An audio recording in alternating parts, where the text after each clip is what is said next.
Hello बच्चों, let's read this question. This question says that explain any three major effects of the Russian Revolution of October 1917 on the Russian economy. बच्चों ये question हमसे जानना चाह रहा है कि जो रशियन रिवॉल्यूशन हुआ था अक्टूबर 1917 में, उसके ऐसे तीन क्या मेजर इफेक्ट्स थे जो कि रशियन इकोनॉमी में ऑब्जर्व किए गए थे।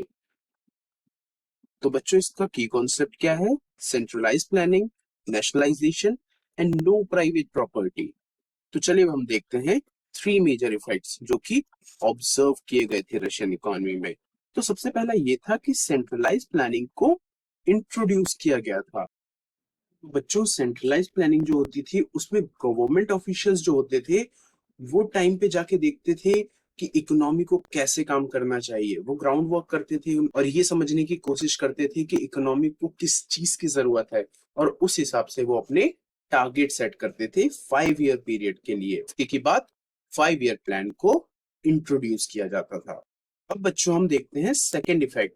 तो सेकेंड इफेक्ट था नेशनलाइजेशन ऑफ इंडस्ट्रीज, कि जो इंडस्ट्रीज पहले कैपिटलिस्ट होल्ड करते थे उनका कंट्रोल अब गवर्नमेंट और वर्कर्स को दे दिया गया कि अब वर्कर्स डिसाइड करेंगे कि इंडस्ट्रीज को कैसी चलनी चाहिए। और जो भी banks, insurance companies, large industries, mines, water, transport, railways, उन सभी को नेशनलाइज कर दिया गया। अब हम देखते हैं थर्ड इफेक्ट जो कि है नो प्राइवेट प्रॉपर्टी। तो जब जार का रूल था तो उस वक्त कैपिटलिस्ट जो थे वो प्राइवेट प्रॉपर्टी होल्ड करते थे और वर्कर्स सिर्फ काम करते थे। तो जैसे ही अक्टूबर रिवॉल्यूशन हुआ तो जो मीन्स ऑफ प्रोडक्शन है, मतलब जहां पे काम हो रहा है, वहां पर प्राइवेट प्रॉपर्टी को एबॉलिश कर दिया गया और जो भी वो लैंड था और जो भी मीन्स ऑफ प्रोडक्शन थे उन्हें property of the entire nation घोषित कर दिया गया।